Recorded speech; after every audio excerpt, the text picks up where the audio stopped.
Salut à toi, l'objectif de cette vidéo c'est que tu puisses récupérer des notifications directement depuis ton USB sur ton téléphone, et pour ça on aura besoin de quelques matériels. Donc pour démarrer déjà je vais passer sur le protobord. D'abord on va ajouter notre ESP32, un potentiomètre et puis quelques fils. Alors bien sûr pour le schéma de montage il sera dans la description, il n'y a pas d'inquiétude. Ensuite on fait un tour rapide au niveau du code pour voir ce qui se passe. Alors déjà au niveau du code, il y aura une première ligne qui nous permettra de récupérer directement la valeur analogique, une deuxième ligne qui nous permettra de la stocker, la valeur brute, la troisième ligne nous permettra en fait de stocker la valeur en pourcentage, et la quatrième ligne nous permettra en fait de choisir notre message, le message qu'on va envoyer dans la notification.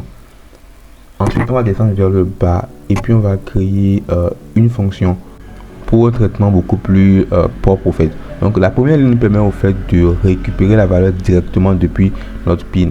La deuxième ligne nous permet de la stocker lorsqu'elle est convertie en pourcentage, et ensuite on va créer une condition if qui nous permettra en fait de savoir exactement à partir d'où on veut que la notification s'affiche. Donc on précise notre message, si c'est pas le cas on va mettre false. Ensuite on prend le nom de notre fonction et puis on va directement dans auto update pour la mettre, pour permettre de faire son exécution. Donc on descend légèrement et puis on met le nom de notre fonction. Ensuite la fonction est exécutée, il faut maintenant préciser là où on va afficher les nouvelles valeurs, parce que les valeurs ont changé après la fonction, après l'exécution de la fonction.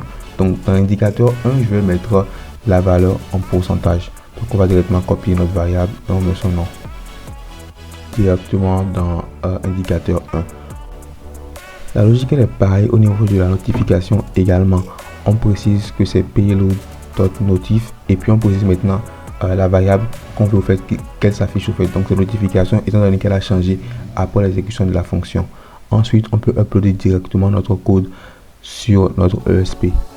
Alors une fois le code est téléversé, on va directement passer au test. Alors je choisis mon ESP, je vais sur l'écran de contrôle et on va tourner légèrement le potentiomètre et observer. Alors espérons que ça marche. Là je tourne, si je dépasse rapidement je pense pas que ça va marcher, donc on va attendre, je remonte encore, on va dépasser légèrement la valeur pour voir ce que ça donne. Ok, super, ça marche. Donc voilà un peu comment faire au fait.